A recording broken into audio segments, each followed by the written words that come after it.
receiving this transmission. You are the resistance.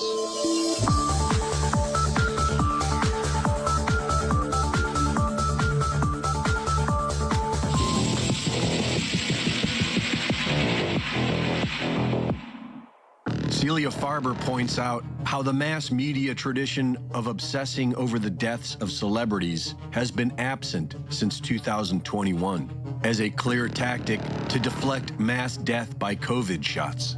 And the death of Anne Heche marks a return to this mainstream media tradition. And the whole story is very strange. Just before the crash, Heche visited the Glass Hair Design Salon in Venice and purchased a red wig, where she posed for a picture with the salon's owner, who did not notice her to be impaired in any way. Minutes later, Heche crashed into an apartment complex where residents tried helping her out of the vehicle before the car was put in reverse and sped off. Videos then show her car recklessly speeding down a residential street and nearly hitting a pedestrian. She then hits a car before finally crashing the Mini Cooper into a house where it bursts into flames. But this is where the story gets really strange. While being carried to the ambulance, we see that her legs are secured, and she is covered in what looks like a cloth body bag. We are told that she couldn't breathe, and yet they covered her face. And the reason these details were noticed is because we see her become fully conscious while frantically trying to escape the body bag and leg straps. Nothing was reported about this, and Heche's former boyfriend said that Anne was stable and expected to pull through. But then we are told she is in a coma, and then we are told that while her heart is still beating, she's legally dead, according to California law. But she will be kept on life support for possible organ donation. And then, right in the middle of the ancient three-day festival to honor the goddess Diana, known as Nemoralia, they pull the plug on Anne Heche and let her die.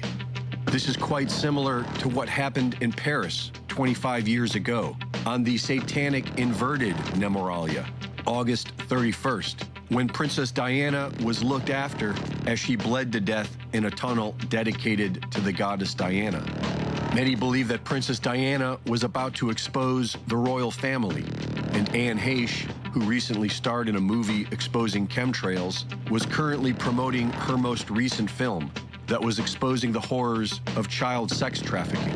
Child sex trafficking, along with all human trafficking, is the biggest business in the world. The slavery business is at an all-time high, and the thugs who run it are known for their satanic rituals. Ritual murders have always been, at a base level, a form of crowd control. The Anne Heche story has caused many to look back into the mysterious death of Michael Hastings. Journalist Michael Hastings had just published a story for Rolling Stone that resulted in the resignation of commander of U.S. forces in Afghanistan, and was working on a story of CIA Director John Brennan. The day before he died, Hastings emailed friends to warn them that the feds were interviewing his close friends and associates, and told them he was onto a big story and needed to go off the radar for a bit. Early the next morning, Hastings' silver Mercedes hit a palm tree and exploded, somehow launching the engine block 60 yards away from the car.